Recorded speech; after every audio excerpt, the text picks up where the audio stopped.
Olá, queridos, olá, queridas. É um prazer estar aqui com vocês novamente. E hoje nós estamos gravando aí o último vídeo dessa série. Conheça os palestrantes da jornada Psicanálise e Autismo da SPO. E dessa vez eu vou estar aqui com vocês, me apresentando brevemente e falando também brevemente, sem dar muitos spoilers, do assunto que eu pretendo abordar na minha fala na nossa jornada. Bom, meu nome é Lúcio Escobar, eu sou filósofo, antropólogo e psicanalista, e eu estou na psicanálise já há cerca de 20 anos, entre formação continuada, que até hoje continuo em formação continuada, e entre prática clínica também. Bom, falando um pouco do meu tema na jornada, meu tema será intitulado Autismo e culpabilização materna, mal entendido ou má intenção? É uma pergunta, é uma provocação que eu faço, tá? Que eu acho de extrema importância quando a gente pensa essa interlocução entre psicanálise e autismo. Então, é um assunto que eu vejo que pouca gente tem enfrentado e eu acho que é importante a gente enfrentar esse assunto e a gente trazer aí algumas reflexões importantes para que a gente tenha um aprofundamento maior sobre esse assunto. Bom, e quando a gente pensa nessa interlocução, inicialmente é muito importante a gente pensar que a psicanálise não é um saber, um campo de saber novo que está querendo adentrar o campo do autismo. Então, a primeira coisa muito importante da gente entender é que a psicanálise ela trouxe, inclusive, uma enorme contribuição para a própria organização do campo da psiquiatria infantil. Que se a gente vai fazer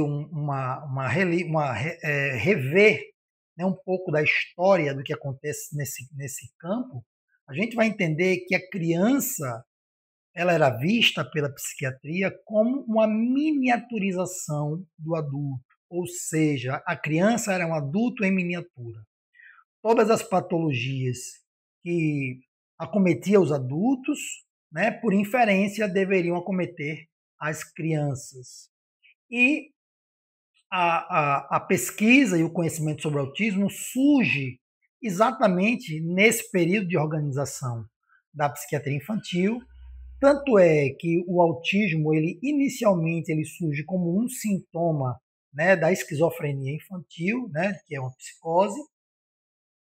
E mais tarde, na década de 40, né, ainda na década de 40, o Léo Kanner ele vai fazer essa nosologia específica para o autismo, baseada em alguns casos que ele vai estudar.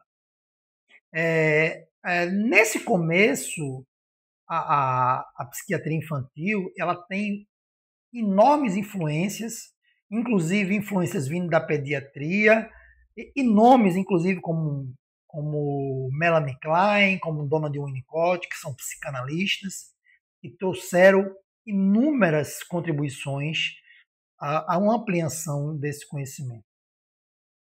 Então, em primeiro lugar, é importante a gente entender que a psicanálise ela já se ocupava do autismo há muitos anos. E que, na história, né, e que na pesquisa psicanalítica você vai encontrar grandes casos de autismo tratados com sucesso pela psicanálise. Mesmo que ainda não estivesse sob a égide, né, dessa nosologia do autismo, mas ainda sob a égide da esquizofrenia infantil, a gente vai ver que alguns casos são vistos, são estudados, que se obtém, inclusive, um sucesso nisso, né? Uma retomada, inclusive, de constituição desse sujeito inconstituído aí que a gente vê no autismo. Bom, então esse é um fato extremamente importante. As grandes contribuições da psicanálise no campo do autismo.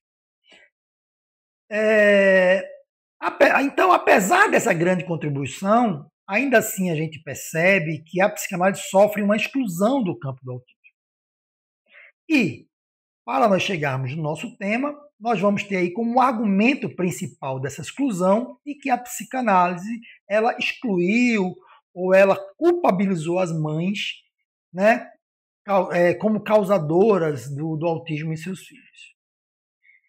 E o meu objetivo é analisar essa proposição um pouco mais profundamente, para a gente entender se realmente as coisas aconteceram dessa forma, né?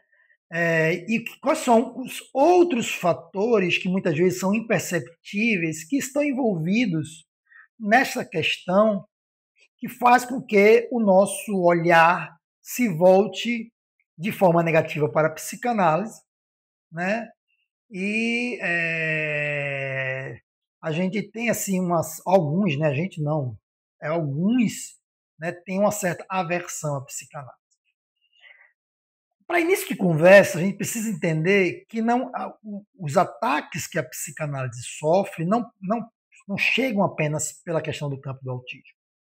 Na realidade, a psicanálise ela já nasce incomodando, ela se torna incômoda. Ela incomoda uma visão de mundo que acredita que a racionalidade seria a solução de todos os problemas humanos. Essa visão do mundo, que é o positivismo, ela que busca, né, através da ênfase no método, tornar tudo muito objetivo, vai ser confrontada quando Freud chega com o conceito de inconsciente.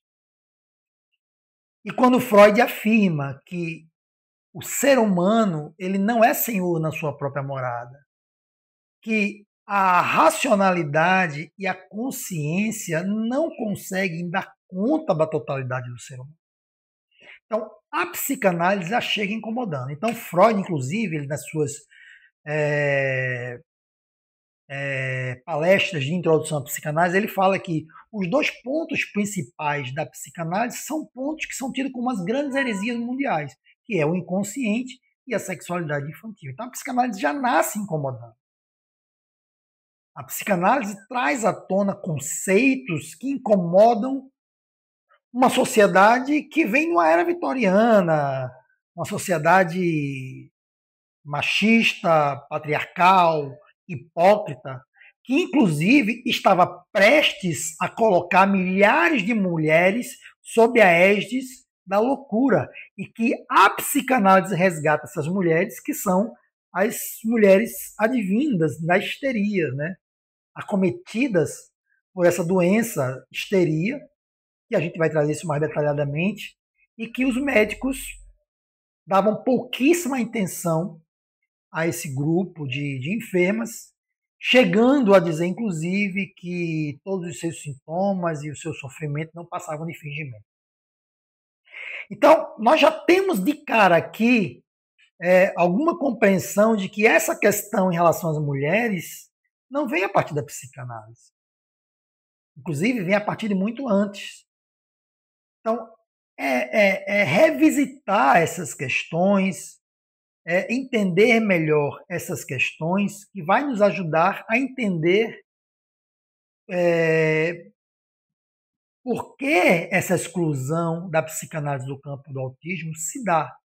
Quais são os atores que muitas vezes passam imperceptíveis aos nossos olhos, mas que atuam nesse campo e que, de alguma forma, acabam gerenciando o sofrimento psíquico na contemporaneidade.